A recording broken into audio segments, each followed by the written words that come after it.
우리 엄마는 무당집을 자주 드나드신다. 금년에는 물을 조심해라, 가을에는 귀인을 만나니 잘 대접해라 등 무당은 엄마에게 여러가지 조언을 해준다고 한다. 그리고 우리 집은 현관에서부터 각 방, 그리고 거실까지 곳곳에 부적이 붙어있다. 물론 내 지갑 안에도 부적이 들어있다. 작년 겨울쯤인가 무당이 엄마에게 신신당부한 조언이 있었다고 한다. 내년 가을이 오기 전에 아들에게 중요한 시기가 닥치는데 그 길은 꼭 피해야 하는 길이니 꼭 가을이 오기 직전에 아들에게 말을 해줘야 한다고 말이다. 이 말을 들은 엄마는 무당의 조언처럼 여름이 지난 후에 나에게 전해줬고, 무당의 말을 전해들은 나는 여러가지 고민을 하게 됐다. 그리고 엄마는 얼마 전 무작정 나를 데리고 무당을 찾아갔다. 나는 정말 가고 싶지 않았지만 엄마의 간곡한 부탁에 억지로 따라가게 되었다. 엄마는 나를 깃발이 여러 개 꽂혀있는 빌라 안으로 데리고 갔고, 집 안으로 들어가게 된 나는 의외로 평범한 분위기의 무당집을 보고는 긴장했던 마음이 조금씩 풀리고 있었다. 곧 개량 한복을 입은 50대쯤 돼 보이는 여자가 우리를 어떤 방으로 안내했고, 엄마가 방 안으로 들어가려고 문을 열려는 순간 안에서 "들어오지 마!" 라고 소리 지르는 남성의 목소리가 들렸다. 무당의 불호령에 깜짝 놀란 엄마는 왜 그러시냐고 물었고, 무당은 아들만 혼자 들여보내라 말했다. 무당의 목소리는 낮고 음침하면서도 날카로웠고, 난생 처음 와본 곳이라 혼자서는 들어가기 싫었지만 어쩔 수 없이 난 문을 열고 혼자 들어가게 됐다. 그리고 방 안으로 들어간 나는 갑자기 어지러움을 느꼈다.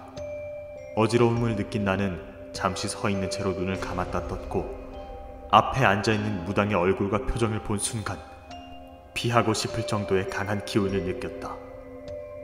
무당의 눈을 피하기 위해 주위를 둘러본 나는 어지러울 정도로 정신없는 방 안의 풍경과 함께 서늘한 한기를 느꼈다.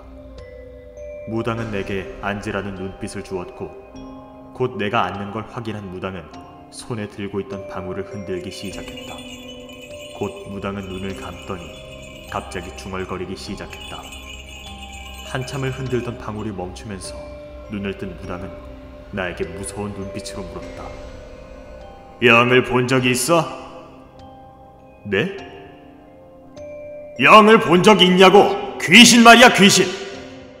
무슨 소린가 하고 얼이 빠져서 쳐다보고 있는 날 보던 무당은 "이제 조만간 보게 될 거야. 넌 그 영을 보고 절대로 대답하거나 반응하면 안 돼. 절대 보여도 못 본 듯 들려도 안 들리는 것처럼 행동해야 해. 알아들어? 명심해!" 무당의 말을 듣고 난 후 나는 고개를 끄덕였고, 그만 나가보라는 무당의 말과 함께 엄마와 함께 무당집을 나왔다. 엄마는 무슨 이야기를 들었냐고 나에게 물었고, 나는 엄마에게 "무당이 미친 것 같아. 나보고 귀신을 보더라도 대답하거나 반응하지 말라던데?" 내 말을 들은 엄마는 표정이 좋지 않았다. 그리고는 꼭 보살님의 말을 명심하라고 했다. 귀신을 볼 수도 있다는 말을 들은 나는 흘려들으려 했지만 괜스레 신경이 쓰이기 시작했고, 평소와는 다르게 주위를 살펴보고 다니기 시작했다. 그리고 며칠 뒤 친구들과 늦게까지 놀다 귀가가 늦어진 내가 집에 도착했을 땐 10시가 지나 있었다. 우리 집은 마지막에 들어오는 사람을 위해 항상 거실에 불을 켜두고 지내는데, 그날은 집에 아무도 없었는데도 불구하고 불이 밝게 켜져 있었다. 집안에 아무도 없는 것까지 확인을 했는데도 꼭 누군가가 있는 듯한 기분이 들었던 나는 집안에 온갖 불을 다 켜둔 채 방 안에 있었다. 무당이 한 이야기를 듣고 난 후부터 왠지 모르게 긴장이 되어 있었던 탓에 무서웠기 때문이다. 최대한 혼자 있지 않으려 했는데 그날따라 가족들의 귀가가 늦어지고 있었고, 결국 난 씻지도 않은 채 친구들과 게임을 하기 위해 컴퓨터를 켰다. 한참을 시끄럽게 대화하면서 게임을 하고 있었는데 갑자기 등 뒤에서 이상한 기분이 들었다.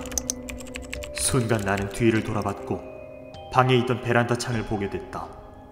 베란다에서 뭔가 반짝이면서 빛이 나는 것이다.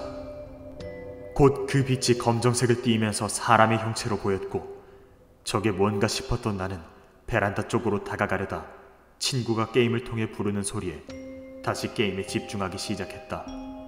그리고 얼마 후 게임을 하고 있는 내 옆으로 무언가 슥 지나가는 느낌이 들었다. 깜짝 놀란 나는 주위를 둘러봤다. 하지만 아무것도 보이지 않았고, 보이지 않는 이상한 기분에 등골이 오싹해진 나는 컴퓨터를 꺼버리고는 거실로 나가려 했다. 바로 그때 어디가?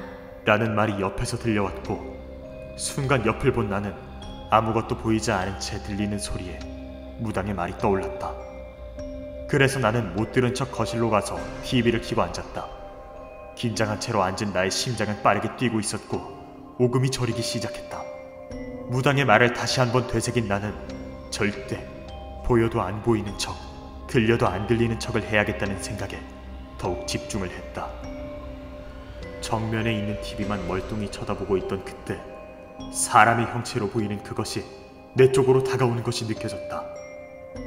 난 최대한 안 보이는 척 쳐다보지 않으려 노력을 했고, 검은 그것이 다가올수록 숨을 쉴 수 없을 정도의 공포감을 느꼈지만 있는 힘을 다해 TV에 집중하려 했다. 점점 앞으로 다가왔던 그것은 내 주위를 서성이는 것 같더니 곧 사라진 듯 했고, 나는 깊은 한숨을 내쉬며 다행이다 싶은 마음으로 TV 채널을 돌려보고 있었다. 주위가 시끄럽고 산만해야 덜 무서울 것 같은 마음에 이것저것 채널을 돌리고 있었는데 어디선가 중얼중얼거리며 뭐라고 하는 소리가 들리기 시작했다. 그 소리가 마치 나에게 하는 말같이 들려 나는 또다시 못 들은 척을 하며 TV 볼륨을 점점 키우고 있었는데 갑자기 온몸에 개미가 기어다니는 것 같이 간지럽기 시작해 난 귀를 손가락으로 후벼파기 시작했다. 내 의지와는 다른 몸의 움직임에 당황한 나는 겁에 질려 있었고 손으로 온몸을 벅벅 긁기 시작했다. 그때 검은 형체의 형상을 한 그것이 내 귀에 대고는 말을 했다. 내 얘기를 좀 들어줘. 제발. 반응 좀 해줘. 한 번만 들어주면 조용 사라질게. 제발 들어줘. 라는 말을 하기 시작했다. 나는 안 들리는 척을 하며 눈을 감았고 순간 주위가 고요해졌다. 조금 전까지 들리던 TV 소리도 들리지 않은 것 같아 눈을 다시 떴을 땐 눈앞에 있던 TV 화면이 정지된 상태로 멈춰 있었다. 그때 또다시 내 옆에서 내 얘기를 좀 들어줘. 제발. 반응 좀 해줘. 한 번만 들어주면 조용 사라질게. 제발 들어줘. 내 얘기를 좀 들어줘. 제발. 반응 좀 해줘. 한 번만 들어주면 조용 사라질게. 제발 들어줘. 내 얘기를 좀 들어줘. 제발. 반응 좀 해줘. 한 번만 들어주면 조용 사라질게. 제발 들어줘. 같은 목소리로 같은 말을 내뱉기 시작한 그것은 어떻게든 나의 반응을 일으키려 했고 나는 본능적으로 이 말에 넘어가면 돌이킬 수 없다는 생각에 눈을 감고 미동조차 하지 않았다. 얼마나 지났을까. 끊임없이 내뱉던 말이 멈췄고 마치 가위에 눌린 듯 긴장했던 온몸이 서서히 풀리기 시작하면서 안도감을 느낀 나는 감았던 눈을 떴다. 바로 그때 내 코앞에서 날 쳐다보고 있던 한 여자의 눈과 마주쳤다. 난 마주친 여자의 눈을 피할 수 없었고 너무 무서웠지만 보이지 않는 척 해야 했던 난 그 여자가 사라진 뒤에야 눈을 움직일 수 있었다. 여자의 눈을 피하지 않고 바라봐야 했을 때 온몸에 식은땀이 흐르는 것이 느껴졌고 주체할 수 없는 두려움에 차라리 이대로 기절을 하는 게 낫겠다는 생각이 들었다. 그때 현관문이 열리는 소리가 들렸고 엄마가 집 안으로 들어왔을 때 나는 온몸에 힘이 빠졌고 눈은 초점을 잃고 있었다. 나의 모습에 당황한 엄마는 무슨 일이냐며 다가왔고 진정이 되기 시작한 나는 엄마에게 좀 전에 겪은 일을 말했다. 좀 전까지 내 주위를 배회하고 있던 그것은 마치 처음부터 집안에 없었던 것처럼 존재감이 전혀 느껴지지 않았고 내 말을 들은 엄마는 처음 듣는 이야기를 말해줬다. 나는 5살이 되던 해부터 혼잣말을 하기 시작했다고 한다. 내 모습을 지켜본 엄마는 주위에 아무도 없다는 사실을 알고선 여러 병원을 데리고 다니며 치료하려 했지만 의학적으로는 고칠 수 없었고 결국 그 증상은 7살이 되던 해까지 지속됐다고 한다.